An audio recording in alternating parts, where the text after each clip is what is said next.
In medieval England, life was full of harsh trials, and each new day presented challenges that seem incredible today.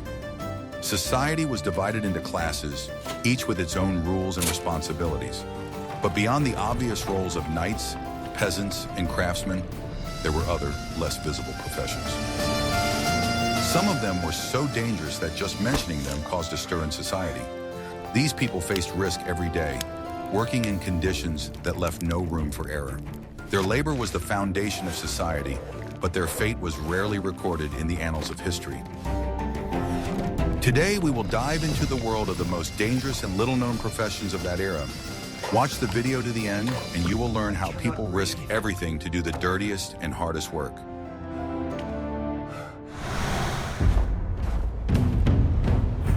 In medieval cities, despite their modest size, there was an acute problem of waste disposal. To solve this problem, there was a profession that was probably the most unpleasant and disrespected in society. These people were called Gong farmers. Their job was to clean cesspools and wells where all household waste was dumped. This work was done exclusively at night to minimize contact with other residents, who treated members of this profession with contempt. Their main tool was a shovel, and the process itself was long and laborious. They had to climb down into pits, some of which were several meters deep, and scoop out the contents by hand. The waste was then loaded onto carts and taken out of the city. The places where the waste was taken were often located at a considerable distance from settlements, which made the work even more exhausting. Gong farmers had no means of protection other than thick clothing and did their work in complete darkness, relying only on their experience and sense of smell. The danger of this profession was not limited to physical labor. Working conditions were incredibly harsh. Trapped in a confined space, they inhaled toxic fumes that could cause dizziness and loss of consciousness. One wrong move could result in a fall into the pit. This profession was a kind of death sentence, and people took it up out of desperation. In addition to the constant smell and hard work, Gong farmers faced social isolation. They were shunned, no one would shake their hands, and their presence was considered a bad omen. This work was not only hard, but humiliating, and only extreme poverty forced people to take it on. Despite all the difficulties, Gong farmers performed a vital function for society.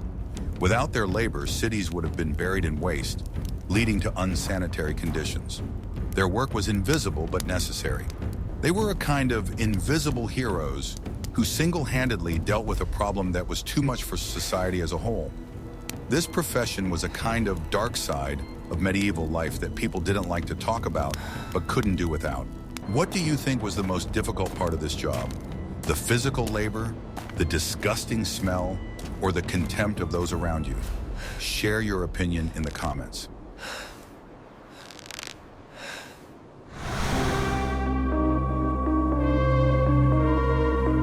Mining was one of the most important industries in medieval England. It provided the country with iron, copper, silver, and of course, coal, which was the main fuel. However, behind every ton of material extracted was the incredibly hard and dangerous work of the miners.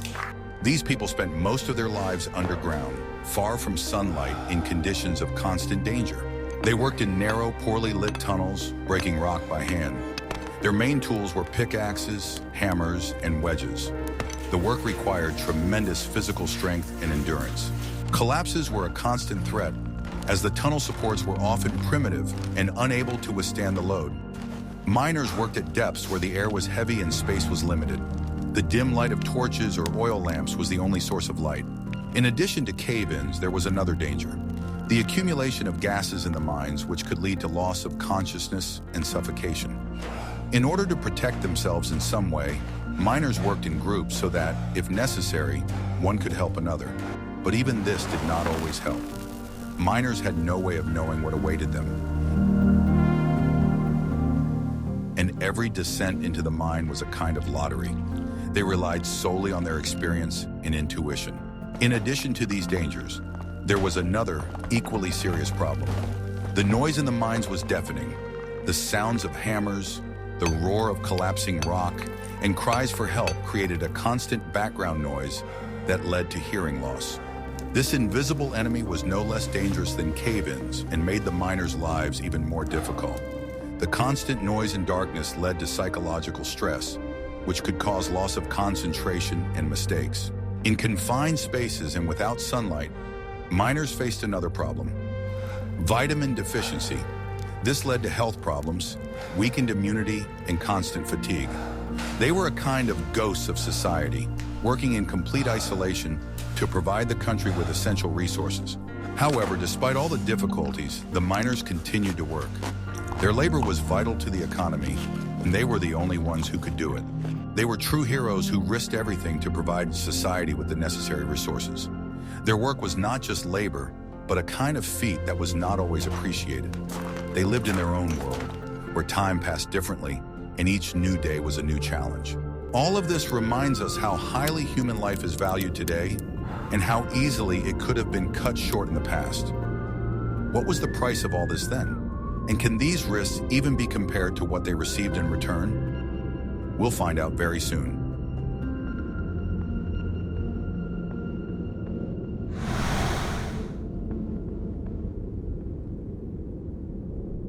In the Middle Ages, when there were no factories or plants, all household items, including clothing, were made by hand. One of the key materials was leather, and its processing was carried out by tanners. This profession was as much in demand as it was dangerous. Tanners worked in conditions that seem unbelievable today. Their workshops were located near rivers, as their work required large amounts of water. The tanning process was complex and lengthy. It began with the cleaning of the hides. They were then placed in huge vats filled with caustic solutions prepared from various natural ingredients. The solution required a lot of water and tanning agents, which were obtained from oak bark. Working with these solutions was incredibly dangerous. Tanners were constantly in contact with them. Their hands and feet were constantly immersed in cold, caustic liquids. The smell in the workshops was so strong and unpleasant that taverns and tanners' shops were located on the outskirts of towns, far from residential areas. Tanners worked in an atmosphere where the air was saturated with unpleasant vapors. It was hard and monotonous work that required enormous physical strength. They had to manually pull heavy, wet skins out of vats and constantly stir solutions. It was like a constant test of strength. The tanners' hands, constantly immersed in caustic solutions, became rough and cracked. They had no protective equipment, and their hands were their only tools. In addition to physical labor, tanners faced another problem: social isolation. Their craft was considered dirty, and tanners were shunned. They were not offered a handshake, and their presence in public places was undesirable. They lived in their own world, away from others, and were outcasts of sorts. This profession was not only difficult, but also humiliating, and only extreme poverty forced people to take it up. But even in such conditions, tanners were indispensable. Without their labor, there would be no shoes, belts, or many other items that were vital to society. The danger of this profession was not only physical labor. Working conditions were incredibly harsh. Confined in a small space, workers inhaled toxic fumes that could cause dizziness and loss of consciousness. One wrong move could result in falling into a vat filled with a caustic solution. This profession was a kind of sentence, and people took it up out of desperation. Tanners also faced health problems. Constant contact with toxic substances led to skin problems, and inhaling toxic fumes led to respiratory problems. They were a kind of living sacrifice to progress, paying for the development of society with their health. Despite all the difficulties, the tanners continued to work. Their labor was vital to the economy, and they were the only ones who could do it. They were true heroes who risked everything to provide society with the resources it needed. Their work was not just labor, but a kind of feat that was not always appreciated. They lived in their own world, where time flowed differently, and each new day was a new challenge.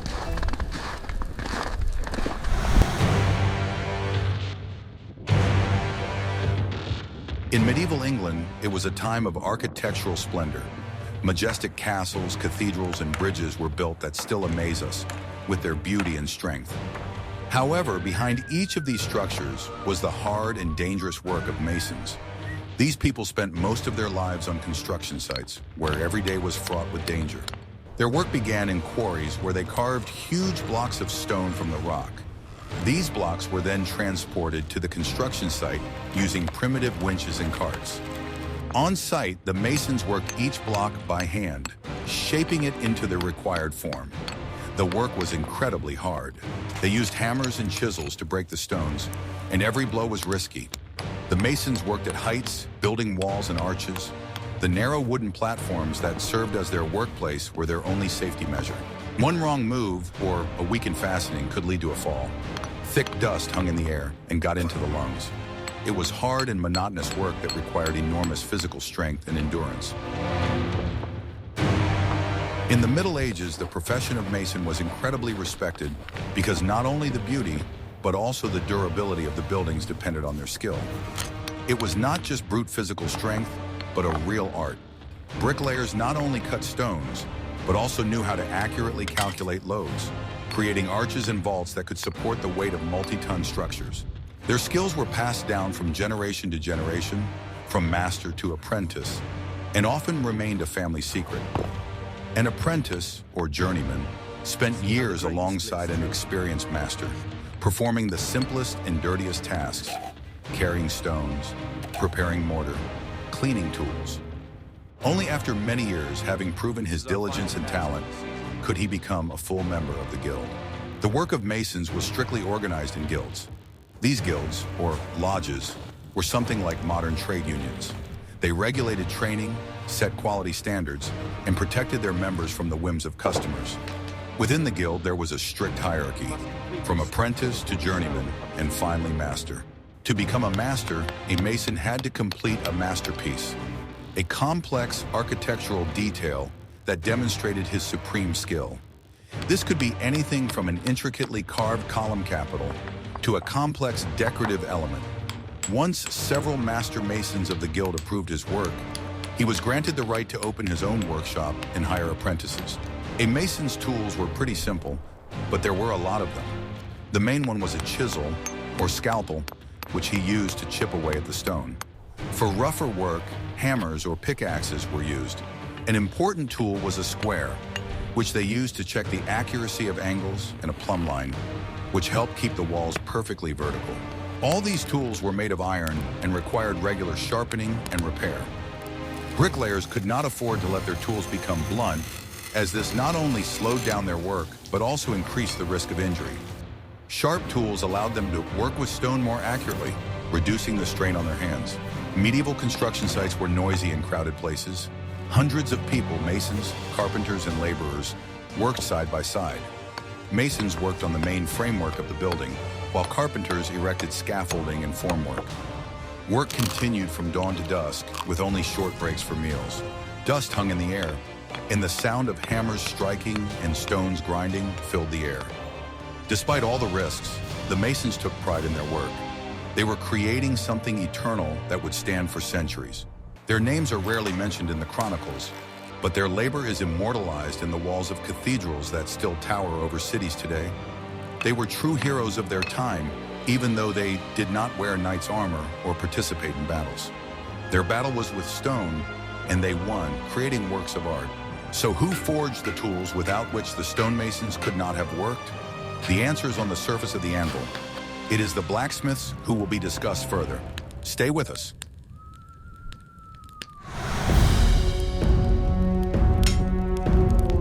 Blacksmithing was one of the most important and respected professions in the Middle Ages.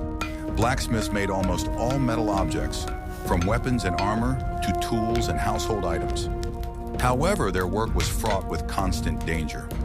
Blacksmiths spent most of their day at a red-hot forge. The temperature in the forge was incredibly high, and they worked in conditions of constant heat. They forged red-hot metal, which could fly apart into thousands of fragments at any moment. Blacksmiths worked with heavy hammers, which required enormous physical strength and endurance. Poisonous fumes emanated from the red-hot metal. They worked in conditions of constant noise and heat, which did not allow them to relax. Blacksmiths had no protective equipment except leather aprons and gloves, which of course could not completely protect them from the heat and shards. The smithy was a place where every day was a new challenge. The blacksmith's profession was so important that it was considered almost magical. In those days when technology was primitive, turning a piece of ore into a shiny sword or a sturdy plow seemed like a miracle. Blacksmiths, like alchemists, worked with fire and metal, giving it a new shape and purpose. Their skill was revered as an art, and blacksmiths themselves were often regarded as wise men, capable not only of forging, but also of healing and sometimes even predicting the future. This was due to the fact that blacksmiths possessed knowledge of the properties of metals and knew how to work with fire, which was considered a sacred element in medieval culture. Training in blacksmithing was long and exhausting. Boys usually began their service in a smithy at the age of 10-12, doing the roughest work, stoking the forge, bringing coal and water, and cleaning tools. For many years, they watched the master at work, studying his movements and techniques. They learned how to hold the hammer correctly, feel the temperature of the metal by its color, and understand how various impurities affect the strength and flexibility of steel. An apprentice had to prove his dedication and endurance before he was entrusted with forging his first pieces. Only after many years of hard work and creating his masterpiece could he earn the title of master and open his own smithy. The life of a blacksmith was filled with hard physical labor. Every day he spent at the forge, where temperatures could reach thousands of degrees. A blacksmith had to be incredibly strong to work with heavy hammers for several hours at a time. But strength was not the only requirement. A blacksmith had to be patient and attentive. One wrong move or the wrong temperature could ruin the workpiece. The lives and well-being of many people depended on the quality of the tools, weapons, or horseshoes that were made. In the Middle Ages, blacksmiths were among the richest and most influential craftsmen in the city. In addition to making tools for other craftsmen, they also repaired agricultural implements, shoed horses, and made weapons for knights and soldiers. Victory in battle depended on their skill. A good sword could save a warrior's life, and a strong arrowhead could pierce enemy armor. Blacksmiths who specialized in making weapons and armor were the most respected. They were called armorers and worked closely with knights and nobles. The smithy was the heart of any village or town. It was a place where you could not only repair broken tools, but also exchange news, hear stories, and simply warm up on a cold day. The smithy door was almost always open, and its ringing sound carried throughout the neighborhood, announcing that work was in progress. Blacksmiths, despite the hard work and dangers, were proud of their work.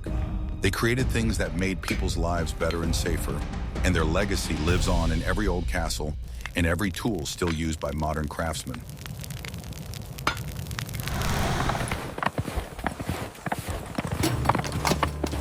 In medieval England, trade was the backbone of the economy. However, the merchant's profession was fraught with enormous risks. At that time, there were no modern roads or safe means of transportation. Merchants traveled throughout the country, transporting goods on carts or horses. Their journey was long and unpredictable. The roads were dirty and broken, and every step was fraught with danger.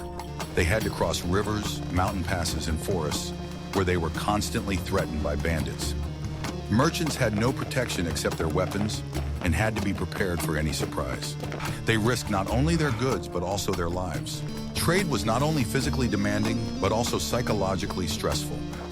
Merchants had to be prepared for deception, loss of goods, and the possibility that their journey would take much longer than expected. They lived in constant tension, not knowing what awaited them around the next bend. Trade routes were the arteries through which the life of the medieval economy circulated. Remote regions, specializing in certain goods, depended on merchants to obtain everything they lacked, from salt and spices to rare fabrics and metals.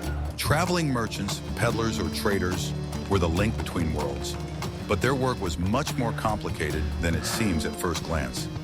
Every journey, whether to a neighboring village or a distant fair, was fraught with danger. Roads were often washed out by rain, bridges collapsed, and the lack of maps and signposts made navigation incredibly difficult. The main threat to merchants was bandits. They waited for caravans in dense forests or on narrow mountain passes where it was impossible to hide quickly. The attacks were brutal. Bandits not only took goods, but could also kill to avoid leaving witnesses. Even if a merchant managed to escape an attack, many other trials awaited him. For example, feudal duties. Every feudal lord whose lands were crossed by a merchant had the right to charge a fee for passage and protection. These duties could be extortionate and sometimes amounted to a quarter of the value of the entire cargo. Without properly executed documents and bribes, many merchants simply could not reach their destination. Another serious problem was the lack of reliable monetary systems. Each country, and sometimes each large city, had its own currency. This required merchants not only to know the exchange rates, but also to be in constant contact with money changers, who could easily cheat an inexperienced merchant. Transactions were often conducted through barter, which also had its own complications, especially if the goods were bulky or perishable. Merchants had to possess incredible powers of persuasion and a deep knowledge of their goods in order to successfully conclude deals and make a profit. In addition, merchants were vulnerable to natural disasters and disease. Long journeys in rain and snow, sleeping in the open air, and poor food all weakened the body. Diseases that could be cured in the city became a death sentence on the road. One sick person could infect the entire caravan, leading to the loss of goods and ultimately ruin. Navigating rivers was also risky. Ships could run aground or capsize in rough waters. Nevertheless, despite all the dangers, trade flourished. Merchants formed guilds that provided them with protection and support. The guilds regulated prices, established trade rules, and helped their members in times of trouble. They also acted as bankers, granting loans and ensuring the security of transactions. Large trading cities such as London and Bristol became centers of international trade, and merchants specializing in certain goods gained fame and wealth. But even for the most successful and experienced merchants, each new trip was a gamble where everything was at stake. What was more frightening for a medieval merchant? Losing their goods or losing themselves, for example, on a long journey. Watch the video below to find out what we are talking about.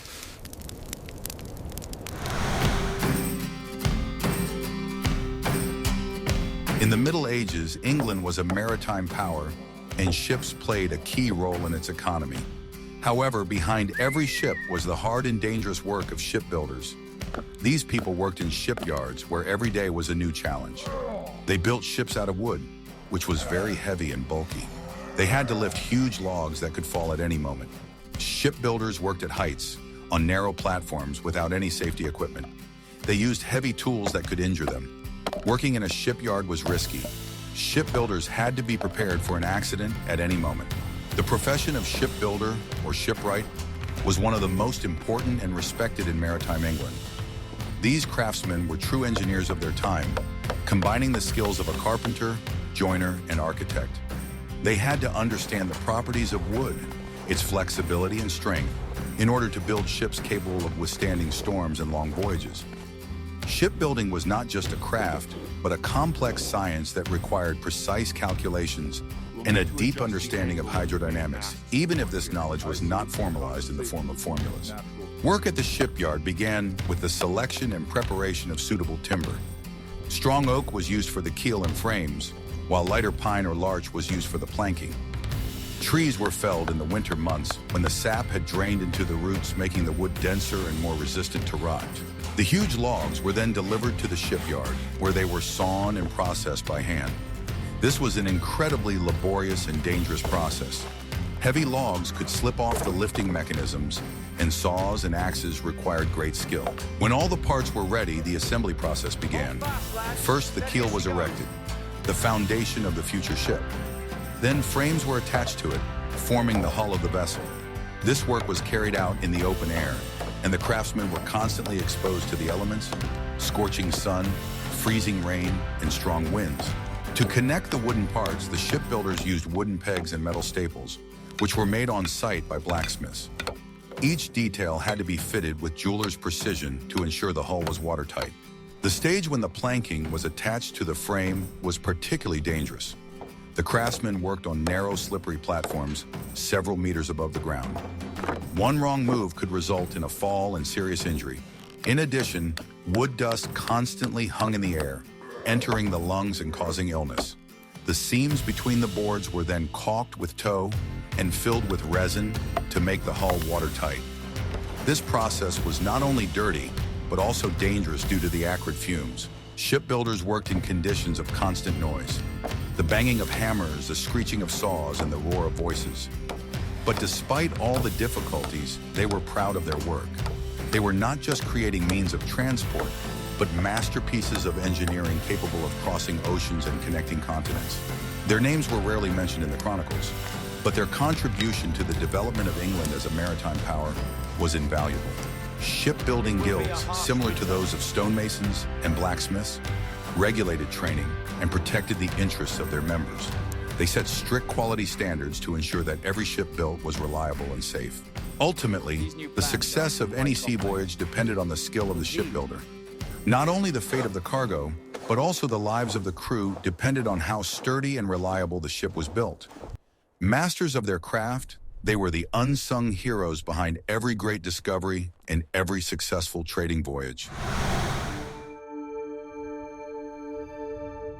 In medieval England, clothing was not just a means of protection from the cold, but also a symbol of status. Its color determined a person's position in society. This was the job of dyers. Their work was incredibly dangerous. They worked with dyes that were very poisonous and corrosive. Dyers worked in constant contact with toxic substances that were necessary to obtain bright and rich colors. They used huge vats filled with hot solutions. Inhaling the fumes from the dyes was very dangerous. They worked in poorly ventilated rooms where the air was saturated with harmful vapors. The profession of dyer, or dipper, was one of the most dangerous in the Middle Ages, but also one of the most profitable.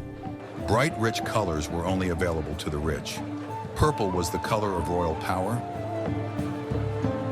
Red was the color of the nobility, and green and blue were the colors of merchants. Dyers were a kind of alchemist, capable of transforming dull fabric into a work of art, and their skills were in high demand. However, behind this skill lay a daily struggle with poisons and dangerous working conditions. Dyers worked in cramped, stuffy workshops filled with thick, acrid fumes. Their main tool was vats, huge wooden or clay containers in which dye solutions boiled. A wide variety of ingredients were used to obtain bright and durable colors, ranging from plant and mineral to animal products. For example, cochineal, dried beetles, were used to obtain a deep red color, and indigo was used for blue. However, many dyes were incredibly toxic.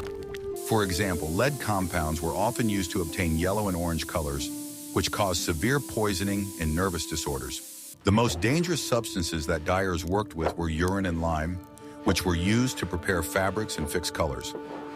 Urine was collected in special vats, where it underwent fermentation.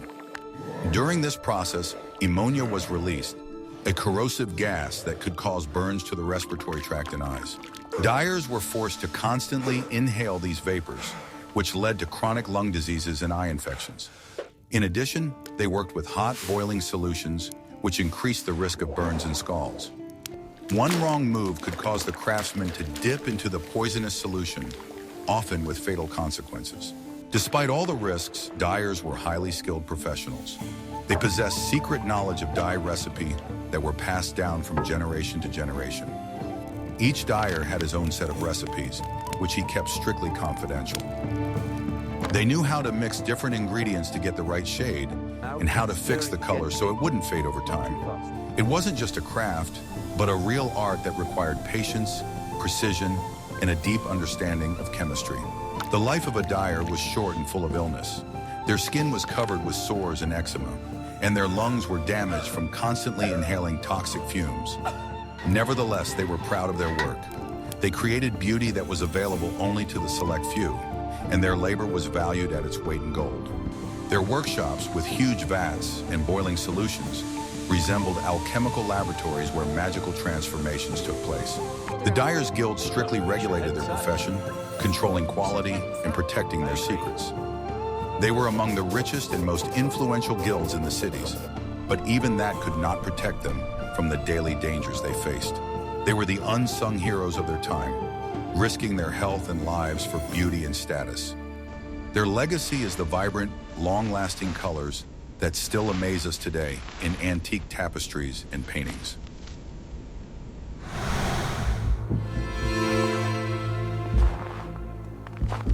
In the Middle Ages, wood was the main source of fuel.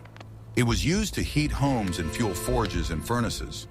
Woodcutters were responsible for gathering wood. Their work was incredibly hard and dangerous. They worked in the forest, where every day was a new challenge.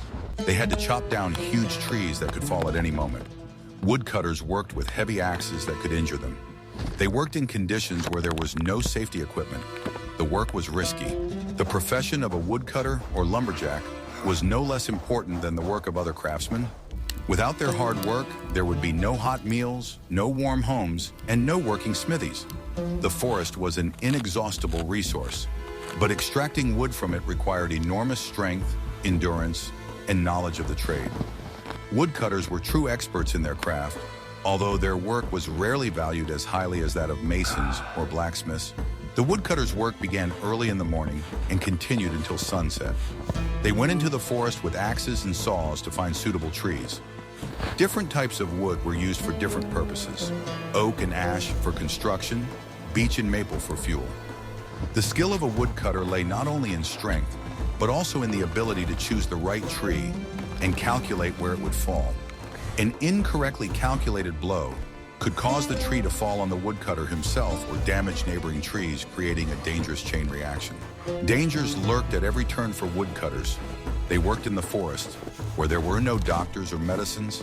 If a woodcutter was injured, he could only rely on himself and his companions. The most common injuries were cuts, bruises, and fractures from falling branches or improperly cut trees. In addition, woodcutters were vulnerable to wild animals that lived in the forests, as well as bandits who might attack them to rob them or take their tools. The work of a woodcutter was incredibly monotonous and exhausting. They spent the entire day in the forest, chopping trees and sawing them into pieces. The heavy axe they held in their hands weighed several kilograms, and each blow required enormous physical strength. From constantly working with the axe, they developed calluses on their hands, and their backs and joints suffered from the constant strain. But the woodcutters did not complain. They understood that their work was necessary for the survival of society. After the trees were cut down, the woodcutters had to transport them to the village. They tied the logs into rafts and floated them down rivers or loaded them onto carts and drove them along bumpy roads. This was no less dangerous than cutting. The logs could fall off the carts, and the river current could carry the raft away. Woodcutters often fell into the cold water and risked drowning. Woodcutters often worked in small teams where they helped each other and shared the risks. They were simple people, but very reliable, and their word was as good as gold. Although their profession was considered unworthy, they were proud of their craft. After all, it was their labor that made life possible during the cold winters, provided fuel for smithies and bakeries, and without them, not a single ship or house would have been built. Ultimately, the life of a woodcutter was filled with hard work, danger, and risk. They were the unsung heroes of their time, who quietly did their work so that others could live in warmth and comfort.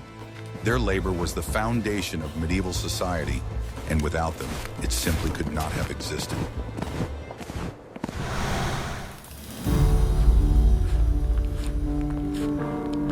Coal was the most important fuel in medieval England. It was used to heat homes, forges, and furnaces. Coal miners were responsible for extracting coal. Their work was incredibly hard and dangerous. They worked in the forest, where every day was a new challenge. They had to burn coal in special pits. The process was long and laborious. Coal miners worked in conditions of constant contact with smoke and heat. It was hard and monotonous work that required enormous physical strength and endurance. The work of a charcoal burner or miner was one of the dirtiest and most dangerous professions of the Middle Ages. Unlike woodcutters, who simply chopped down trees, charcoal burners had to turn wood into high-quality charcoal, a fuel with high calorific value that was indispensable for blacksmiths and other craftsmen working with metal. This process, known as pyrolysis, was complex and required great skill and patience. The charcoal production process began with the harvesting of wood. Charcoal burners chopped down trees and sawed them into equal pieces, which were then stacked into a large dome-shaped pile known as a charcoal pit or mound. This pile was carefully covered with a layer of turf, earth, and grass to restrict air access. Then a small hole was made in the center of the mound for ignition. Charcoal burners had to calculate exactly how much air was needed for for slow combustion so that the wood would not burn completely but turn into charcoal. The main danger for charcoal burners was smoke and heat. The entire process of burning charcoal took from several days to a week, and during this time the charcoal burners remained near the smoldering pile. The smoke, saturated with carbon monoxide and other toxic substances, was incredibly harmful to the lungs. They worked in poor visibility, and their eyes were constantly watering and inflamed. In addition, there was a risk of explosion if too much oxygen entered the pile.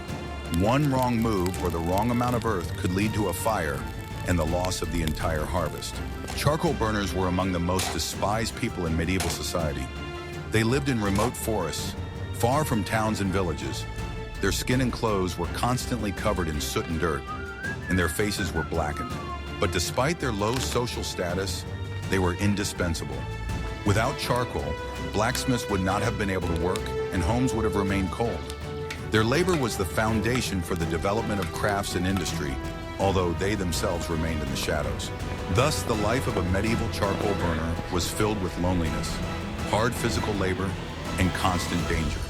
They were the unsung heroes of their time, sacrificing their health and well-being for the good of society as a whole.